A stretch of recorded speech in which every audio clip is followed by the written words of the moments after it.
জগন্নাথ দেবের মা হতে চেয়ে শেষমেশ মাসি হন গুন্ডিচা। 7 দিন কার বাড়ি থাকেন প্রভু? কে এই গুন্ডিচা দেবী? রথযাত্রায় জগন্নাথ দেব তার ভাই বলরাম ও তার বোন সুভদ্রাকে নিয়ে পাড়ি দেন মাসির বাড়ির উদ্দেশ্যে। সেখানে 7 দিন থাকার পরে ফিরে আসেন নিজ ধামে। কথিত আছে এই 7 দিন মাসির বাড়ি থাকেন প্রভু জগন্নাথ। গুন্ডিচা বাড়িতেই আস্তানা গেড়ে বসেন। কিন্তু কে এই গুন্ডিচা দেবী? তিনি কি সত্যিই মাসি ছিলেন জগন্নাথের?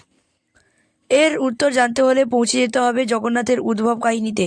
সমুদ্র থেকে দারুব্রহ্ম উদ্ধারের পরে অনেক বাধা পেরিয়ে শুরু হয় মূর্তি নির্মাণের কাজ।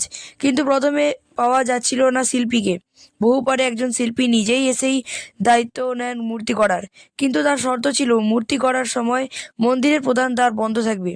তিনি যতদিন মূর্তি করছেন ততদিন সেই দ্বার খোলা যাবে না। মূর্তি নির্মাণ শেষ হলে তিনি নিজেই বেরিয়ে আসবেন। তার আগে কেউ দরজা খুললে মূর্তি করার কাজ সেখানেই থেমে যাবে।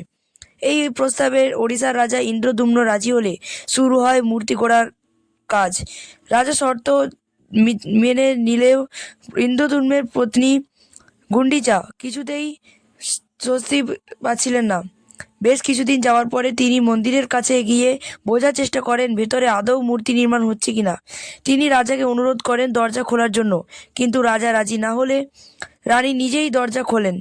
দ্বার খোলার পর দেখা যায় সেখানে দ্বার মূর্তি অর্ধনির্মিত অবস্থায় পড়ে আছে। হাত দ্রুত তখনও গড়া হয়নি। দেখে গুন্ডিচা কান্নায় ভেঙে পড়েন।